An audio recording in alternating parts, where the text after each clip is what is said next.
Hello there, ladies and gentlemen. My name is the Great Six, and welcome to my video for Lapis Lazuli from Houseki no Kuni, speed draw with commentary. Let's get this party started.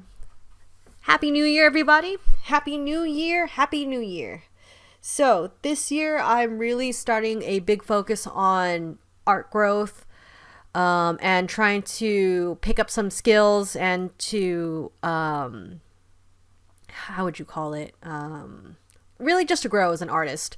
I feel like the anime world really doesn't offer a lot as far as like, how can I say this? Like, I feel like I would glean more from like still life and landscapes and actual base off of backgrounds and actual environments rather than trying to copy like anime styles.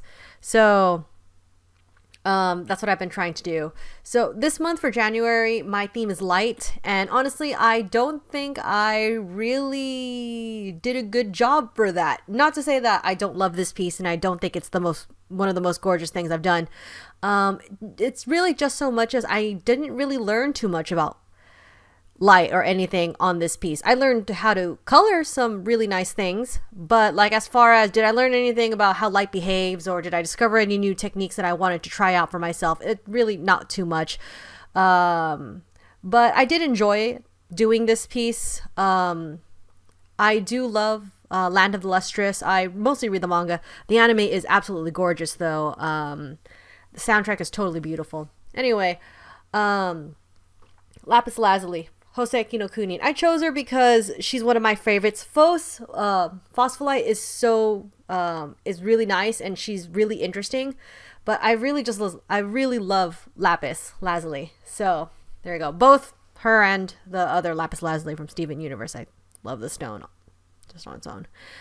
Part of the reason why I decided to open this month off with Lapis Lazuli from Houseki no Kuni is because her clothes and her body are relatively straightforward. I knew it wasn't a like complicated mask like your typical Final Fantasy character. It really was just black and a belt and a tie. So there really wasn't a lot of coordination I really needed to do outside from what I wanted to focus on, which really was her hair and how to color it. And I really think that was the creator's intention also. For anyone who's gotten very far in the manga, you'll see why I forgot. I think they're called the lustrous ones. God, I haven't looked at the manga in a while. Yeah, I'm such a big fan. Why they dress the same and why they look the same. It ends up talking into the manga. But and I really do like the fact that their clothes are really plain. Like all the characters in the Land of the Lustrous, in the actual Land of the Lustrous, they all wear the same clothes, and especially in the anime it really accentuates like how beautiful their hair is. So, and just to play around with the colors, I decided to for Lapis Lazuli's clothes, I went with a black, but like the highlight of her black suit is like a deep blue. I thought it looked lovely. Most of my struggles with this art piece really came with like how to place the light on Lapis Lazuli's hair and to like really capture how it glowed. You see my references here, over there on the right. And the shading itself for the light kind of dissolved into utter madness once I kind of got fascinated with like the color palette, and it kind of sort of just vomited color, in all honesty. I think it looks lovely though, but I didn't really learn a lot from like the placement of light and how it reacts to crystals, and a lot of that came about because there's a bit of a contradictory element to Lapis's hair, especially when you're considering like how light reflects, because there's really no like straight cut facet or crystal like structure. Like her hair flows and it acts like hair and it behaves like hair, or at least that was my intention. So it didn't really end up into like coalescing into some singular profound thing. It's more like I was throwing color onto this.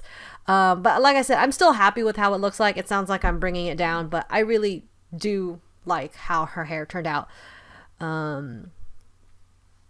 eventually what I discovered looked really, really nice was just like these random facets. And most of it came about from not this diamond reference that you see over there in the top right, but the other lapis lazuli.